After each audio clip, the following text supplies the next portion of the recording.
Back in 2014, I discovered a project called Gantry 401, and their goal was to make the most accurate Minecraft Titanic at 4:1 scale. I'd already been fascinated by ocean liners for years, ever since I first learned about the Titanic, so this project completely blew me away. I followed Gantry 401 for a long time, but eventually, things went quiet. After one final post in March of 2021, it seemed like the project was over for good. So about a year later, me and my friends got together and decided, let's just build our own.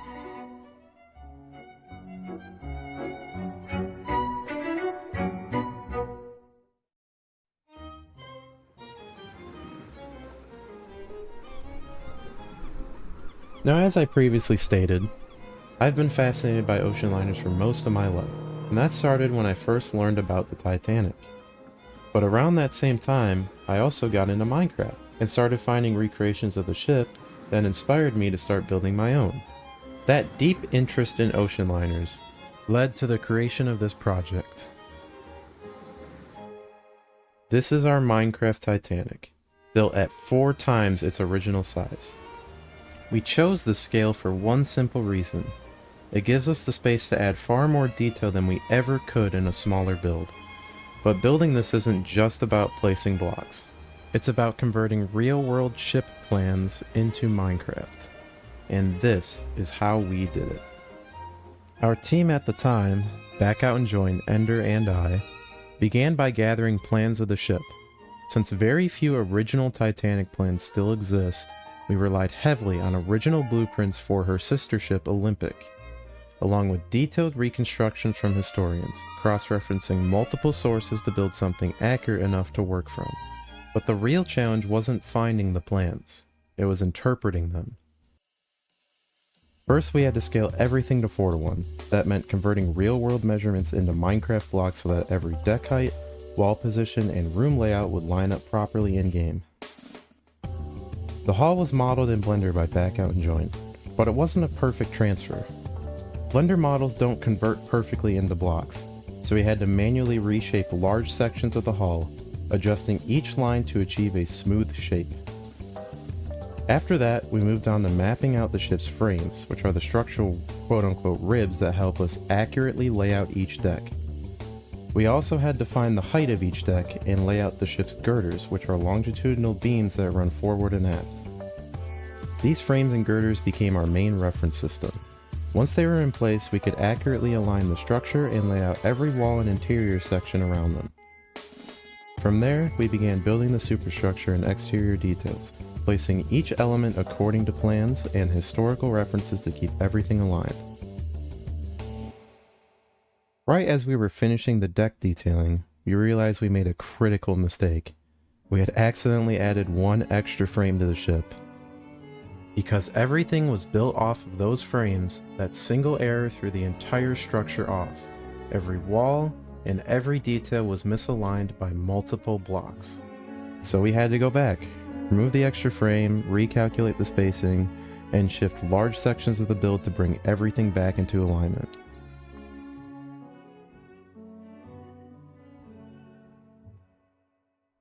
After fixing that, we refined the build even further, mapping out individual hull plates to better match how the real ship was constructed, and later applying the same method to the superstructure. We moved on to finishing the ship's rigging, which are the cables that support the masts and funnels, as well as the portholes along the hull, thereby completing the exterior. After the completion of the exterior, we decided to release our very first download of the project. The response was very positive, and the ship garnered a lot of downloads. Shortly after the release of the exterior, we decided to make a YouTube video showcasing the project, which also received strong attention.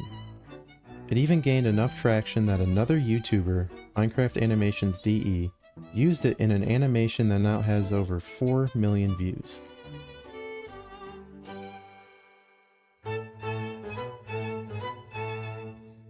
With the exterior being complete, we moved on to the interior, and this is where things got much more complex. We decided to do something not many people do. We slabbed the ship's shear. Shear is the upward curve of the ship's deck towards the bow and the stern, and instead of approximating it with blocks, we use slabs to recreate that curve more accurately. But that introduced a new problem. Slabs limited the types of blocks we could use for floor patterns. So to solve that, we made a custom resource pack that turned unused slabs into usable materials. But even then, we eventually ran out. So that's when I came up with another solution: beds. By recoloring them in the resource pack, we were able to use them for the slab sections of the shear.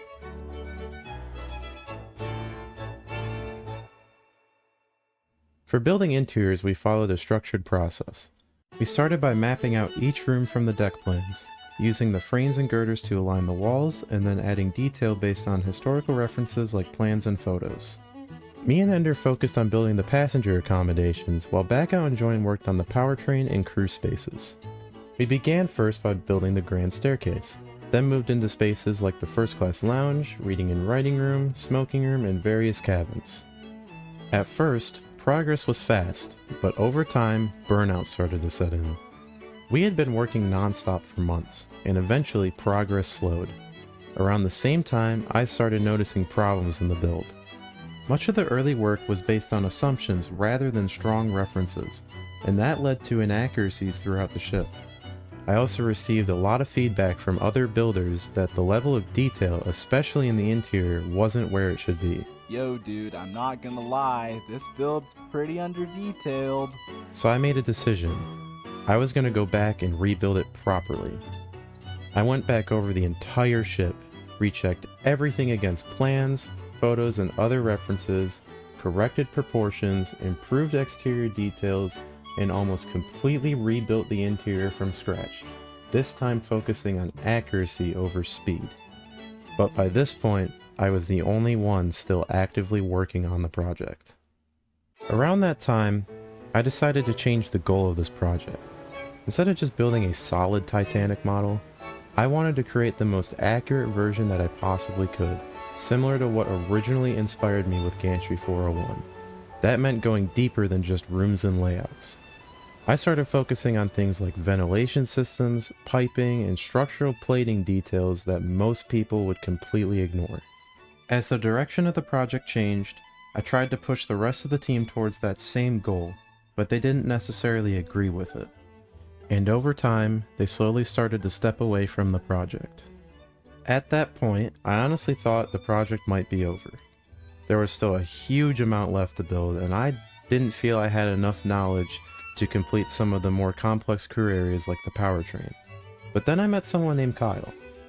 He has a deep knowledge of Titanic's engineering spaces and is very detail oriented, with a strong focus on building everything as accurately as possible. When he joined, everything started moving again. He began by recreating the ship's reciprocating engines using historical references and plans, building them piece by piece based on how they actually functioned. From there, he expanded into building the pumps, piping, and machinery across the engine rooms, and he even built the turbine engine. More recently, we started work on the boiler rooms and the electric engine room. Today, most of the first class spaces are complete, with the remaining work mainly focused on cabins, and a good portion of second class has been built as well. But we've also recreated some of the ship's lesser known areas, which really highlight the level of detail and accuracy we're aiming for. Some examples being the officers' quarters, the ship's hospital, including a padded room, and crew spaces, like the B-deck a la carte restaurant galley. Below that, there's the post office and mail hold, one of the first areas to flood during the sinking, where postal workers tried to save 200 sacks of mail by moving them to the upper decks. And finally, the steering gear room, housing the machinery that controlled the ship's rudder. What started as inspiration from another project turned into something much bigger. Our goal to build one of the most detailed recreations of Titanic in Minecraft has become a reality. But getting here wasn't simple. It took years of research, rebuilding, and constantly refining every detail to match the real ship as closely as possible. Every part of this ship began as a set of plans, lines on paper, and had to be brought to life block by block. And we're not finished yet.